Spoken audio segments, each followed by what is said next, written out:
Rancangan Undang-Undang Perampasan Aset di Indonesia akan mengadopsi dua mekanisme, yakni melalui putusan pidana dan tanpa putusan pidana.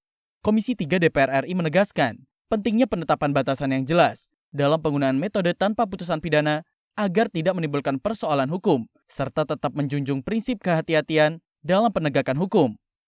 Anggota Komisi 3 DPR RI Nasir Jamil menilai konsep non-conviction based penting untuk dikaji, terutama dalam kasus di mana pelaku melarikan diri, meninggal dunia, atau tidak dapat dihadirkan dalam proses hukum.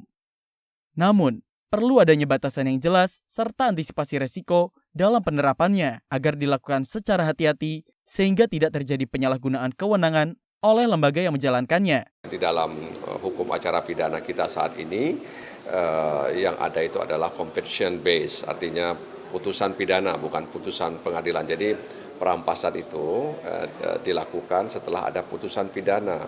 Nah, harapan kita ke depan mungkin ada putusan pengadilan gitu, tanpa harus menunggu putusan pidana, karena ketika menunggu putusan pidana maka pelaku atau terdakwa itu bisa mengalihkan asetnya kemana-mana.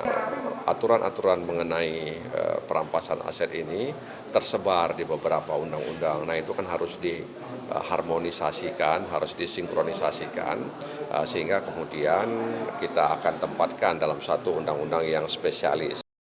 Nasir Jamil menekankan pentingnya kejelasan kelembagaan dalam pengelolaan aset hasil perampasan, mulai dari posisi kelembagaan, tata kelola, hingga mekanisme pengawasan.